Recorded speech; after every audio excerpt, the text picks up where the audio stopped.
สบายพี่น้องมื้อนี้เราจะพามาเบิ่งสวนเนาะพามาชมสวนนำกันเนาะคือว่าบ่ได้มาโดนเลยเนาะโดนมาจอบกันหนึ่งเนาะสวนของเราว่ามันอยู่ไกลเนาะประมาณ20กิโลเนาะไปเนาะเดี๋ยวที่พาไปชมสวนนำกันนี่เนาะสวนของเราก็มี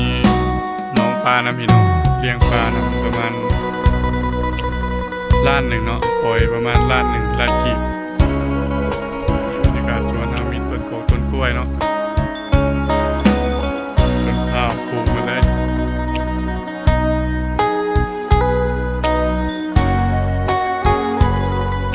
โอ้จะปลูกพืชเนาะพืชกินหมากเห็ดกล้วยบ่มะม่วงกรบ่อีเนาะมีต้นกล้วยงาม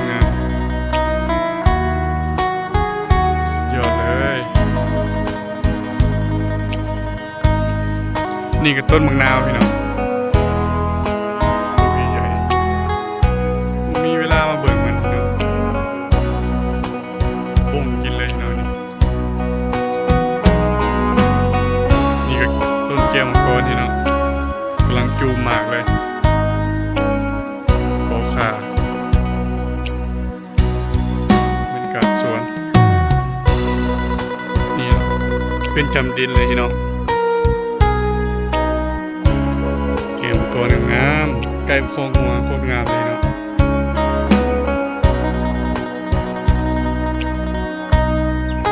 จะมาฉีดยางัวเลยงัวเป็นบาทงัวมันเป็นบาทเนาะมันเต้นขามน้ำจับ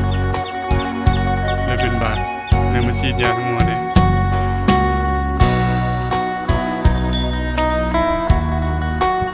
ทุยขนาดเนาะ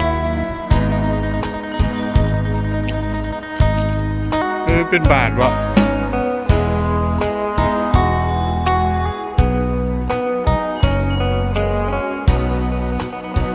เนี่ยมันก่อเนาะหมอนี่ใหญ่ไปกันนะพี่นางก็ได้ออกลูกเลย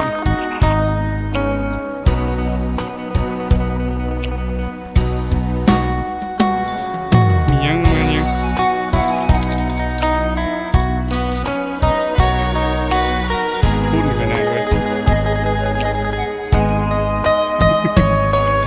เตะเลย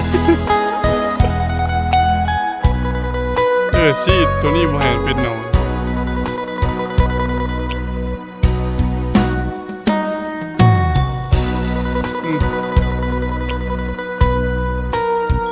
นั่นเตะเลยเสียบ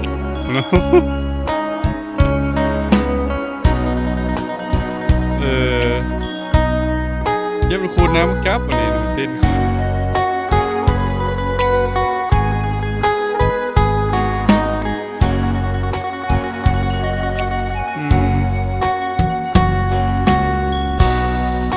เก่งซ้ำงัวเขางัวแม่บ๊อบบี้โคตรเก่งเลยนะหัวสำนีบริยุ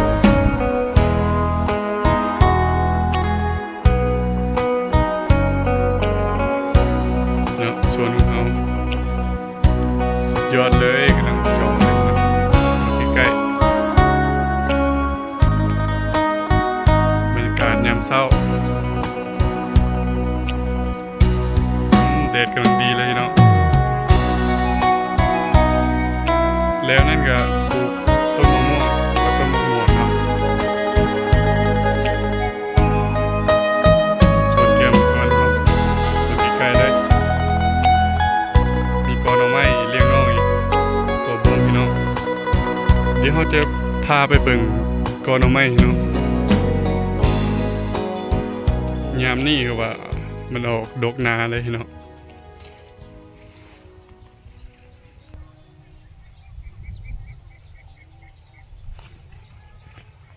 ตัวนี้เฮงไรเนาะ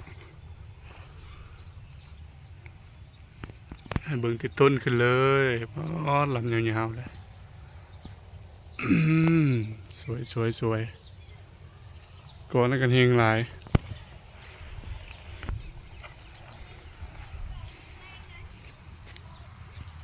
น โอ้ตัวนี้ยังใหญ่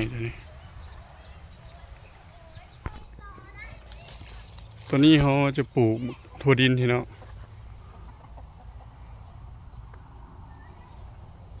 ปลูกถั่วดินหลายเติบอยู่เคียมพางทีเนาะปลูกไปกินก่อนเอาแม่ตัวนี้แหงหลายอ๋อตัวจะหน่อไม้ ตัวนี้เขาได้ปลูกสับปะรดหรือมักหนัดเลยลองปลูกเบิ่งเนาะมันนี่เนาะเขายังไม่ได้เสียหญ้ามันมีเวลากว่านี้เนาะอยู่นำสวนเกียวมังกรนี่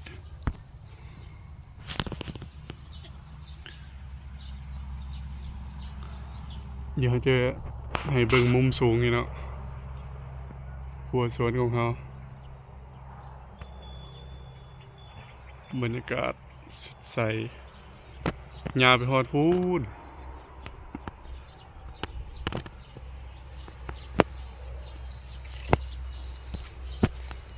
สุดยอดพี่น้องเอ้ย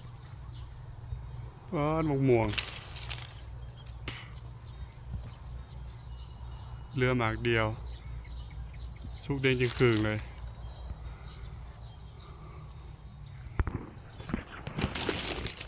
ตัวนี้ก็สุกอ่ะบุหันนำเด็กน้อยอยู่ใกล้ๆเนาะเขามากินให้เด็กน้อยกินเลยเขาไม่ได้อยู่เด้ก็เลยให้เทินกินเลยมะม่วงจากต้นนี่เนาะ